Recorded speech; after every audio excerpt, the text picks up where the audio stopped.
आज इस वीडियो में कहे गए 10 पॉइंट्स तुम्हें लाइफ में बहुत ज्यादा हेल्प करने वाले हैं और अभी के लिए तुम बहुत हल्के होने वाले हो। तो चलो शुरू करते हैं। Point number 1, life is easy, we make it complicated. मैंने कई लोगों से बातें की जिनकी उम्र बहुत ज्यादा है और इनमें ना मुझे एक बात पता चली जो मैं अपनी जिंदगी में भी फील करता हूँ, और वो है कि हम ना चीजों को खुद ही कॉम्प्लिकेटेड बना देते हैं। एक इंसान अच्छे परिवार से था, उसके पास सब कुछ था, खूब पैसा, काफी जमीनें थी, अच्छी नौकरी थी, अच्छा परिवार था।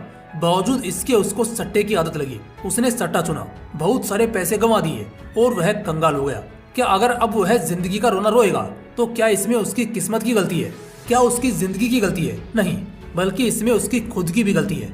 जिंदगी तो उसे आसान मिली थी, लेकिन उसने खुद ही अपने कर्मों से उस आसान जिंदगी को बहुत ज्यादा कॉम्प्लिकेटेड कर लिया।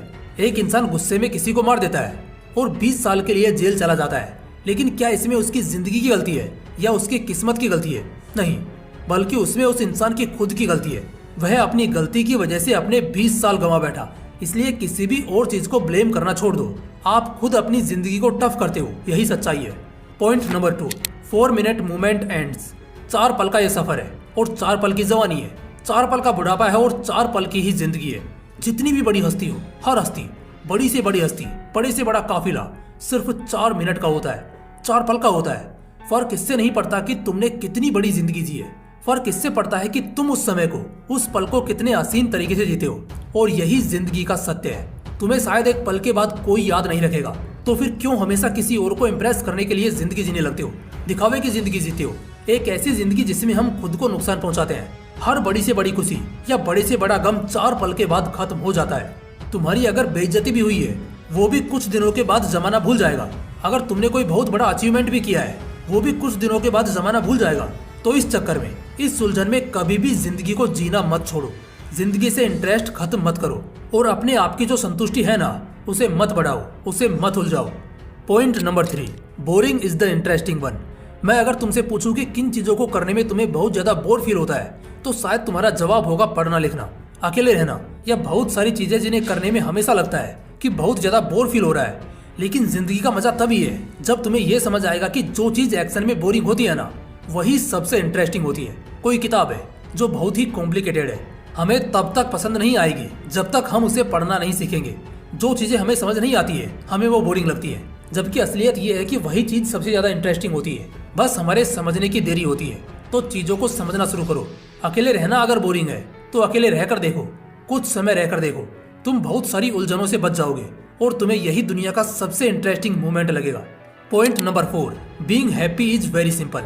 लोग कहते हैं पैसा आने के बाद हम खुश होना सीख जाएंगे, या फिर सक्सेसफुल होने के बाद हम खुश होना सीख जाएंगे, हमारे मकसद को हासिल करने के बाद हम खुश होना सीख जाएंगे। लेकिन असलियत तो यह है कि अगर आप खुश होना सीखना चाहते हो ना, तो गरीबी में, बहुत तकलीफ में, बहुत उलझन में खुश होना सीखो। क्योंकि खुश होना आप तब कभी नहीं सीखोगे अगर आपके पास पैसा आ गया।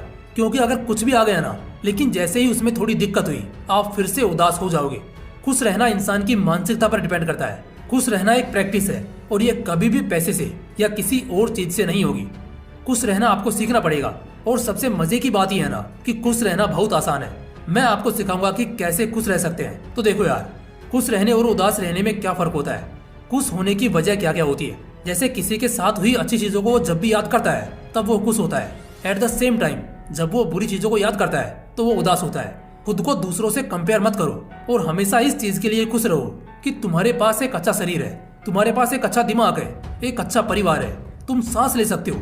अगर तुम हॉस्पिटल में जाकर देखोगे तो बहुत सारे लोग जो अपनी जिंदगी की आखिरी सांस गिन रहे हैं, किसी की हड्डी टूट चुकी है, किसी का पैर टूट चुका है, कोई पैरालाइज हो चुका है, तुम उन लोगों से बहुत बेहतर हो। तुम तो फिर भी आसमान देख सकते हो। बहुत सारे लोग तो ऐसे हैं जिनको दिखाई नहीं देता है, वो अंधे हैं और अंधों की तरह जिंदगी जी रहे हैं। तुम तो फिर भी उन लोगों से बहुत बेहतर हो। Point number 5, wars and jealousy are useless at the end. जिंदगी में एक ऐसा समय आता है जब हम बहुत कुछ हारा हुआ फील करते हैं, क्योंकि हमारे पास वक्त नहीं होता, हमारे पास शरीर में ताकत नहीं होती है, और उस समय हमें ऐसा लगता है कि हमने सब कुछ खो दिया। उसकी वजह जानते हो क्या है? इसकी वजह है जवानी, बचपन का समय, जब हमने दूसरों से जलन रखी थी, वो लौट कर आती है। दोस्तों, कहानी के आखिर में ना सब कुछ ठीक होता है और उस समय हमें ऐसा लगता है कि हमने अपनी पूरी जवानी, अपनी बहुत सारी ताकत, बहुत ही बेवजह के फालतू के लफड़ों में और झगड़ों में गंवाया है। और एक और चीज यहाँ पर निकल कर आती है कि हमने उस पूरी लड़ाई में, उस पूरे जलन में कभी कुछ पाया नहीं है, सिर्फ खोया है अपने परिवार को, बहुत अच्छे रिश्तों को, बहुत सारा पैसा गवाया, अपनी जवानी, अपनी जिंदगी, इन सब चीजों का ऐसा समय जिंदगी के आखिर में आता है और उस समय ये एहसास करना बहुत दर्दनाक होता है। इसलिए युवाओं को कहना चाहता हूँ कि आप किसी से भी जलन की भावना ना रखें। जैसा कि अभी कहा था, 4 पल के मेहमान है सारे, तो हंसकर खुशी से हंसते खेलते हुए जिंदगी जिए और दूसरों को भी जीने दे। Point number 6, earn respect more than money. यह बात बिल्कुल सही है, पैसा जरूरी है, लेकिन अगर कुछ है जो पैसे से भी ज्यादा जरूरी है तो वो है आपकी इज्जत। इज्जत बहुत बड़ी चीज होती है। इज्जत कमाना हर किसी के बस की बात नहीं है। तुम अगर गौर से देखोगे तो पैसा अंबानी के पास भी है और पैसा रतन टाटा जी के पास भी, लेकिन इज्जत रतन टाटा जी की ज्यादा है। जबकि रतन टाटा जी की नेटवर्थ से ज्यादा नेटवर्थ मुकेश अंबानी की है, लेकिन फिर भी इज्जत के मामले में रतन टाटा जी सबसे ऊपर है। इज्जत कमाना पैसे कमाने से ज्यादा जरूरी होता है, क्योंकि कई बार तुम्हारा साथ शायद पैसा भी नहीं देगा। बिल्कुल सही बात है कि कई बार लोग कहते हैं कि पैसे से इज्जत मिल सकती है।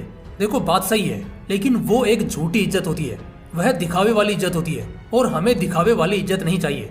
हमें पैसा भी कमाना है, लेकिन उससे ज्यादा हमें इज्जत कमानी है जिंदगी में। Point number 7, learn to go with flow.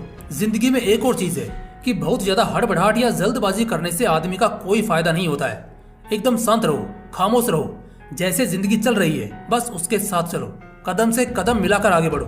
बहुत ज्यादा घबराने या हार्ड बनने की जरूरत नहीं है, बहुत डरने की जरूरत नहीं है, बस फ्लो के साथ चलते रहो। जिंदगी जिस डायरेक्शन में लेकर तुम्हें जा रही है बस उसी डायरेक्शन में चलते रहो।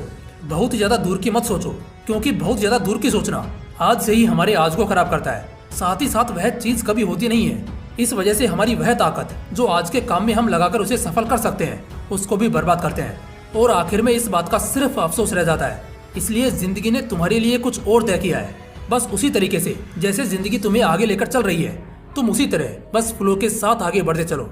Point number 8, we burns toxicity in life. अच्छा एक बात बताओ, तुम्हारी जिंदगी में दोस्त किसने डिसाइड किए? तुमने किए ना। जिंदगी जीने का तरीका किसने डिसाइड किया? तुमने खुद ने किया। अपनी जिंदगी को खराब किसने किया? हर काम को टाला किसने? अच्छे खासे मौके जो तुम्हें मिले थे उसे गवाया किसने? अपनी जिंदगी में जहर किसने घोला? नशा करना किसने सीखा? समय बर्बाद करना किसने सीखा? यह सब तुमने खुद ने ही सीखा ना। इसका मतलब तुम्हारी जिंदगी का जो जहर है तुमने खुद ने घोला है। तो कहने का मतलब है कि तुम्हारी जिंदगी को कोई खराब नहीं करता है। राहु केतु कोई नहीं। कोई इंसान आकर तुम्हारी जिंदगी में जहर तब तक नहीं डालेगा जब तक तुम खुद उसे परमिशन ना दो कि वह तुम्हारी जिंदगी खराब करे। तुम्हारी जिंदगी कभी खराब नहीं होगी। तो इस बात का पता तुम्हें अभी इसी वक्त चल गया, ये बहुत बड़ी बात है। इस चीज को समझना और आगे अपनी जिंदगी में कभी जहर मत घुलने देना।